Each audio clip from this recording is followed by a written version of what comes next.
It's brats and beans on the grill. You want to see what I'm doing? Hang on a second. I've got to get my groups going. Oh my gosh, where'd they go? Share. There we go. This one. Oops, can't type.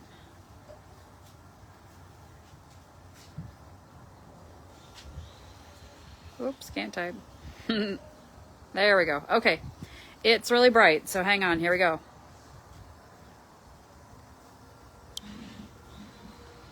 All right, so you've got your grill, right? Got your brats. Rock crack grill stone or grill everyday pan, and then just take your nylon spoon and stir it around. This is 2 cans of pork and beans, so it pretty well fills this up. This holds 2.5 quarts.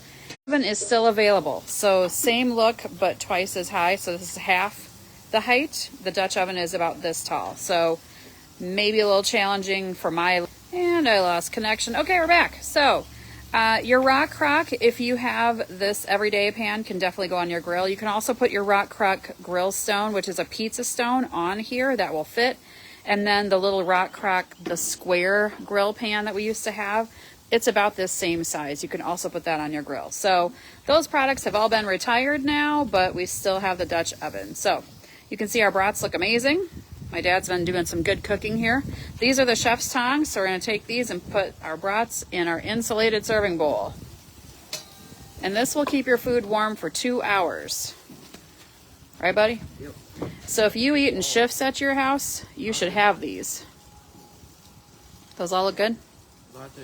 Lots of brats? Well, I figured you were hungry. And yeah? Everybody's hungry, and then we can have some leftovers too. All right, put that lid on. So the lid will set on.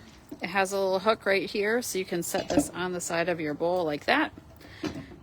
This is just for serving. You cannot cook in that, but it's fantastic for serving because it will keep that food warm for 2 hours. So if you have questions, let me know. These are all great tools for Father's Day. If you're like, I don't know what to get Dad and he likes to grill, that insulated serving bowl is fantastic because you can just set that right next to your grill, put the food in there, and people can grab out of there as they like. And then the rock crock line, most of it is retired right now, but again, the Dutch oven's still available. But if you have that and haven't used it, get it out. It's perfect for the grill. So we're gonna go eat, and then I have a special surprise for you guys later this afternoon. If you're hanging around on Facebook, I'm gonna show you a new product that you can't even buy yet. I'll see you later.